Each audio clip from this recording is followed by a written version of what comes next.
Senhor presidente, nesse momento, deputado Isalci, querido colega de bancada, demais deputados, aqueles que estão nos assistindo, eu queria, nessa manhã de hoje, me pronunciar em relação à questão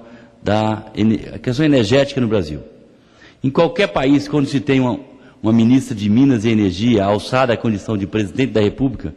o que se espera que ocorra após a sua posse é uma gestão marcada por elogiáveis decisões de cunho técnico e administrativo, de forma a possibilitar uma expansão consistente e harmônica do setor que embase o crescimento desse país, sustentando o seu PIB, o Produto Interno Bruto, e fornecendo energia confiável a preços competitivos com o fortalecimento de suas empresas e de sua agência reguladora em benefício de toda a sociedade. Mas, deputado Isalci, no Brasil é diferente. Dona de um parque hidráulico privilegiado, de gigantescas jazidas de gás natural recentemente descobertas, acionista majoritário de uma empresa estatal com uma história de sucesso, a Eletrobras, e com uma agência reguladora pioneira e detentora da responsabilidade de garantir um mercado regulado com as menores tarifas, o que se vê é que quase todas as intervenções da ex-ministra, alçada à presidência da República, são equivocadas, claudicantes, intervencionistas, mas revestidas de um marketing olímpico digno de medalha de ouro. Pouco tempo após a posse do governo do PT em 2004, implantou-se um novo marco regulatório do setor elétrico que os anos seguintes iriam mostrar a obsessão dos governos do PT por marcos regulatórios totalmente desnecessários e intervencionistas, como foram sucessivamente o do gás natural em 2008, que hoje nos obriga a importar cada vez mais gás natural liquefeito, o GNL, o traumático marco regulatório do petróleo de 2009, que resultou na maior guerra federativa que o Brasil presenciou nesta casa, o marco regulatório dos portos, que, segundo especialistas, deu um verdadeiro nó jurídico no setor, e, por último, a proposta de marco regulatório de mineração, criticado até pela base do próprio governo, que o classifica de inexequível. Desde a implantação do marco regulatório do setor elétrico em 2004, sob o pretexto de estimular a concorrência e implantar a modicidade tarifária, várias foram as intervenções do governo no setor, com destaque para as medidas provisórias que trouxeram pesadas injeções de recursos do BNDES no sistema Eletrobras, prorrogações de encargos setoriais e a imposição de renovações de outorgas vincenda em 2015, com perdas às concessionárias e, consequentemente, queda na qualidade de serviço. Tudo isso culminou com a edição da medida provisória 579, em 2012, para garantir uma pseudo-redução de 18%, que vem sendo engolida rapidamente pelos reajustes e recomposição tarifária das concessionárias, garantidas pela legislação em vigor, ao custo para o Tesouro de algo de em torno de 20 e 25 bilhões, segundo estudos e dados publicados pelo Ministério de Minas e Energia. Quanto à Eletrobras, que desde a edição da medida provisória 579, perdeu 10 bilhões e 100 milhões de reais com a renovação forçada de suas concessões.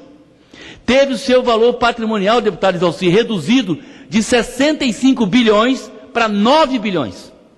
E caiu 615 posições no ranking da Forbes para 2000, das 2.000 maiores empresas no setor. E tem hoje suas ações com perda de 50% em um ano na Bolsa de Valores de São Paulo, segue a passos largos a caminho da Petrobras, o atual governo, o de uma empresa cada vez mais endividada e com poder de alavancar investimentos extremamente prejudicado.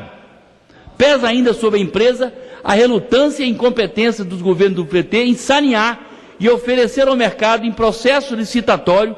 as 6 empresas federalizadas, concessionárias de distribuição de energia elétrica nos estados do Amazonas, Piauí, Acre, Alagoas, Rondônia e as cidades de Boa Vista, que somadas trazem por ano um prejuízo de 1 bilhão e 200 milhões de reais. Uma sangria permanente que faz com que, desde a federalização dessas concessionárias, o prejuízo aos cofres públicos chega a 9 bilhões. Raios, disjuntores, falta de investimento, manutenção inadequada, aquém do necessário, ausência de fiscalização da ANEEL por carência de recursos e, no último grande apagão, falta de enxada e roçado, constitui o estoque de justificativas do governo e expõe a população ao risco de interrupção no fornecimento de energia elétrica, desde aqueles de menor alcance, os apaguinhos, 150 no governo da presidente Dilma, até aqueles acima de 800 megawatts, como o de 2009, que atingiu 70 milhões de pessoas em 18 estados, e finalmente o do dia 28 de agosto último, que atingiu 18 milhões de pessoas em todo o Nordeste. Foram 10 grandes apagões desde a presidente Dilma tomou posse, e o planejamento do setor elétrico do país mostra cada vez mais falhas gritantes, como usinas eólicas instaladas na Bahia e no Rio Grande do Norte, mas impossibilitadas de produzir porque não tem linhas de distribuição para distribuir as energias. Prejuízo de 33 milhões por mês. Tem, mas não tem como distribuir. As hidrelétricas de Madeira, que só geram 1/3 do que poderiam gerar, porque não tem equipamentos adequados. A linha de transmissão Tucuruí, Macapá, Manaus, que deveria segurar o suprimento da região norte, não funciona. É um completo desatino gerencial, onde as empresas do Grupo Eletrobras não conseguem, sem exceção, executar o orçamento que lhe é destinado, custam milhões de reais aos cofres da nação e, por conseguinte, a todos nós contribuintes brasileiros. Desde setembro do ano passado, a presidente anunciou em cadeia nacional que haveria um corte de 20% nas tarifas de energia aos consumidores a partir de 2013. O país sofreu 6 apagões de grandes proporções e alcançaram praticamente todos os estados brasileiros. Para exemplificar, a Chesf, nos seus primeiros meses de 2013, só executou 27% do seu orçamento. E assim como em 2011 e 2012, é um bom exemplo da sua incapacidade de prestar o serviço à população do Nordeste. E, mais uma vez, a Eletrobras não cumpriu o seu orçamento. Para ir caminhando para o final, senhor presidente, tendo investido apenas a Eletrobras 69% do previsto, a menor execução desde 2009. Como um sistema pode ser robusto e eficiente nessas condições? Por isso, senhor presidente, o Parque Elétrico Nacional vem se deteriorando há muitos anos. E a presidente Dilma, que foi ministra,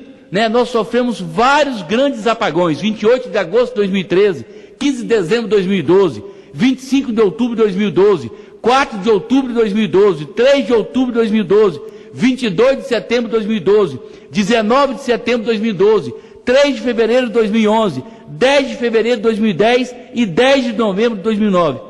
Era o que tinha a dizer no momento, senhor presidente, que o caos é permanente no setor elétrico de uma presidente que a gente esperava que tivesse uma gestão técnica administrativa de um setor que ela dizia conhecer, mas que infelizmente virou um caos e, acima de tudo, um prejuízo enorme para a nação, principalmente para os consumidores brasileiros. Muito obrigado pela tolerância, senhor presidente.